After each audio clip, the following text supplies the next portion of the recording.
Hello and welcome to our online chemistry class. यहाँ हम 11th class NCERT के second chapter structure of atom के एग्जांपल्स और एक्सरसाइज को डिस्कस कर रहे हैं। इस क्रम में ये हमारा 5th वीडियो लेक्चर है। 4th वीडियो लेक्चर्स तक हमने एग्जाम्पल नंबर 2.14 तक डिस्कस कर लिया था। इस वीडियो लेक्चर में हम एग्जाम्पल नंबर 2.15 से डिस्कस करेंगे। जैसे कि आपको पिछले वीडियोस में भी बताया गया था कि हम जो भी न्यूमेरिकल हम कर रहे हैं उससे संबंधित जो भी हमारा थ्योरेटिकल वीडियो लेक्चर है उसके लिंक हम जो है डिस्क्रिप्शन बॉक्स में प्रोवाइड करा दे रहे हैं और साथ ही उसको ग्रीन बोर्ड पर भी मेंशन कर दे रहे हैं। तो आप उस न्यूमेरिकल को करने से पहले, देखने से पहले कृपया करके आप उस न्यूमेरिकल से संबंधित जो थ्योरेटिकल वीडियो लेक्चर है उसको आप अवश्य देखिएगा, जिससे कि आपको कॉन्सेप्ट क्लियर हो सके। वैसे तो सभी जो न्यूमेरिकल्स हैं वो बहुत ही इजी न्यूमेरिकल्स हैं, केवल हमको फार्मूला और उनमें उनके डाटा लगाने हैं और कैलकुलेशन करनी है और हमको रिजल्ट जो है वो मिल जाता है। लेकिन अगर आपको अपना कॉन्सेप्ट क्लियर करना है तो आपको न्यूमेरिकल से संबंधित जो थ्योरेटिकल वीडियो पार्ट है, जिसके के लिंक आपको नीचे डिस्क्रिप्शन बॉक्स में मिल जाएंगे, उसको अवश्य देखिएगा।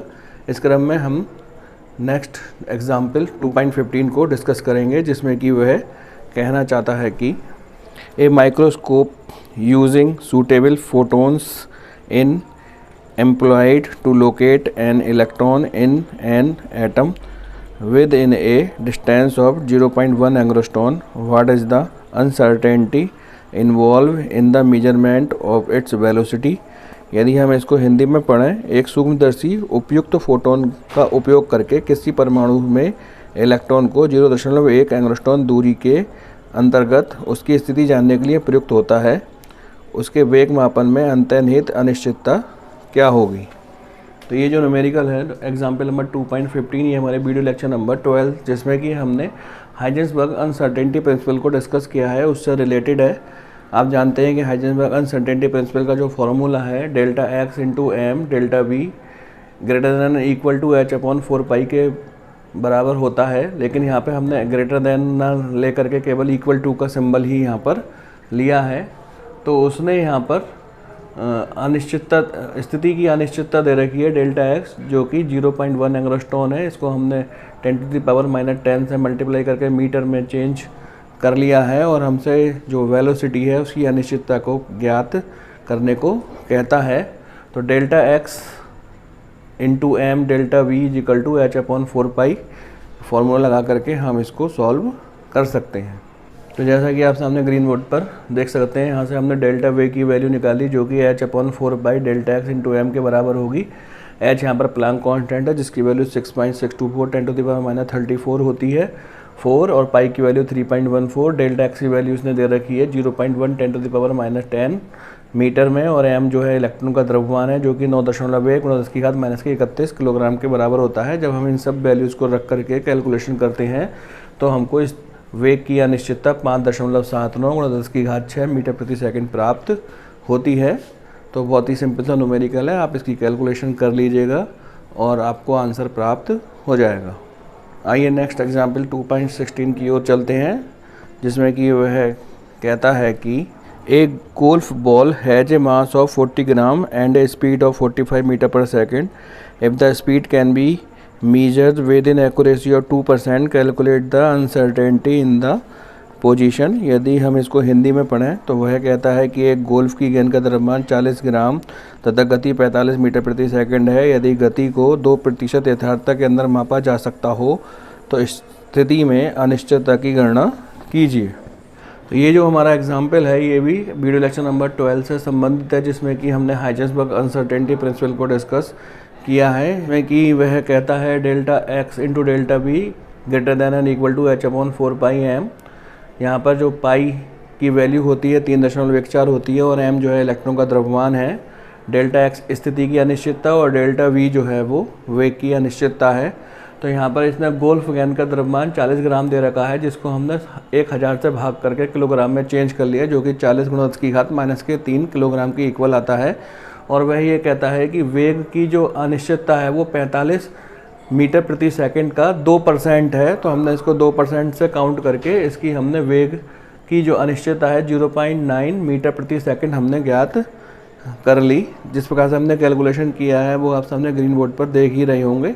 अब बस इस फॉर्मूले में हमको जो आंकड़े हैं वो लगाने हैं और कैलकुलेशन करनी है, जिससे कि हम यहाँ पर डेल्टा एक्स अर्थात स्थिति की अनिश्चितता को ज्ञात कर सकें। तो बस हमको यहाँ पर इस फॉर्मूले में जो है आंकड़े लगाने हैं और कैलकुलेशन करनी है। एच यहाँ पर प्लांक कांस्टेंट है जो कि 6.624 गुणा 10⁻⁻34 के बराबर होता है 4/4 गुणा पाई की वैल्यू 3.14, एम की वैल्यू उसने दे रखी है 40 गुणा 10⁻³ किलोग्राम, और जो इस वेग की अनिश्चितता है वो है 0.9 मीटर प्रति सेकंड। जब हम इसके कैलकुलेशन कर लेंगे तो डेल्टा एक्स अर्थात स्थिति की अनिश्चितता 1.464 गुणा 10⁻³ मीटर हमको प्राप्त हो जाएगी।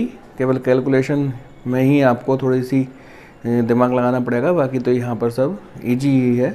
तो यहाँ पर जो है कैलकुलेशन करके आप डेल्टा एक्स अर्थात स्थिति की अनिश्चितता को ज्ञात कर सकते हैं। आइए नेक्स्ट एग्जाम्पल 2.17 की ओर चलते हैं, जो कि हमारा क्वांटम नंबर से रिलेटेड न्यूमेरिकल है, जिसमें कि वह कहना चाहता है मुख्य क्वांटम संख्या n बराबर 3 से संबंधित कक्षकों की कुल संख्या ज्ञात कीजिए। अगर हम इसको अंग्रेजी में पढ़ते हैं, what is the total number of orbitals associated with the principal quantum number n=3। ये जो न्यूमेरिकल है ये हमारा क्वांटम नंबर से रिलेटेड है और एक अच्छा न्यूमेरिकल है। इसमें हमको इसने प्रिंसिपल क्वांटम नंबर या मुख्य क्वांटम संख्या की वैल्यू दे रखी है जो कि 3 के बराबर है, और इसमें कितने ऑर्बिटल इससे एसोसिएटेड हैं वो हमसे ये ज्ञात करना को कह रहा है। तो यहाँ पर एक सीधा सा फॉर्मूला है m=n²। यदि n की वैल्यू 3 है तो m की जो वैल्यू होगी वो 9 होगी, 3 का स्क्वायर यानी कि 9। तो हम कह सकते हैं कि मुख्य क्वांटम संख्या n बराबर 3 के लिए जो कुल ऑर्बिटल्स होंगे वो 9 होंगे। एक तरीका तो इसका ये है सॉल्व करने का, और एक मेथड इसका और भी है। अगर आप n=3 दे रखा है तो l=0 to n-1 तक, यहाँ पर n की वैल्यू हम 3 लगा देंगे, 3-1 तक, यानी कि 0 से 2 तक, यानी कि 0, 1 और 2।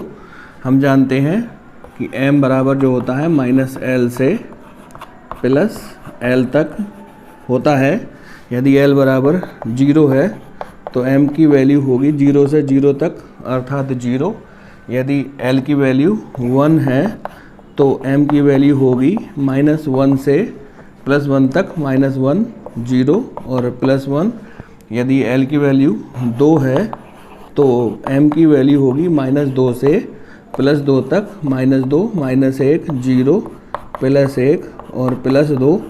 यदि आप इन सभी को देखेंगे जोड़ करके 1 2 3 4 5 6 7 8 9, तो इस प्रकार से कुल मिलाकर के चुंबकीय क्वांटम संख्या की वैल्यू हमको, मैग्नेटिक क्वांटम नंबर की वैल्यू हमको 9 प्राप्त हो जाएगी।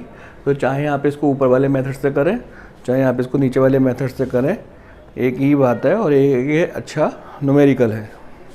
आइए लास्ट एग्जाम्पल 2.18 की ओर चलते हैं, जो कि एक अच्छा एग्जाम्पल है, जिसमें कि वह कहता है SPDF संकेत का प्रयोग करके निम्नलिखित क्वांटम संख्याओं वाले कक्षकों के बारे में बताइए।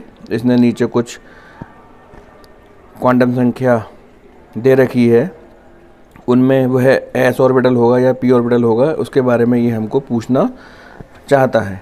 तो सामने जो आप एग्जाम्पल देख रहे हैं वह एक अच्छा न्यूमेरिकल है। इस न्यूमेरिकल को करने से पहले आप हमारा क्वांटम संख्या से रिलेटेड जो वीडियो लेक्चर है उसको आप अवश्य देखिएगा। उसका लिंक मैं नीचे डिस्क्रिप्शन बॉक्स में प्रोवाइड करा दूंगा, तभी वह आपके समझ में आएगा जब आप उसका थ्योरेटिकल पार्ट को देखते हैं।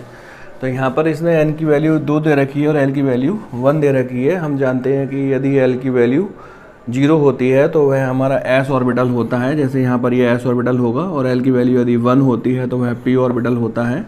यदि l की वैल्यू 3 होती है तो वह d ऑर्बिटल के अंतर्गत आता है, और यदि l की वैल्यू 3 होती है तो वह f ऑर्बिटल के अंतर्गत आता है।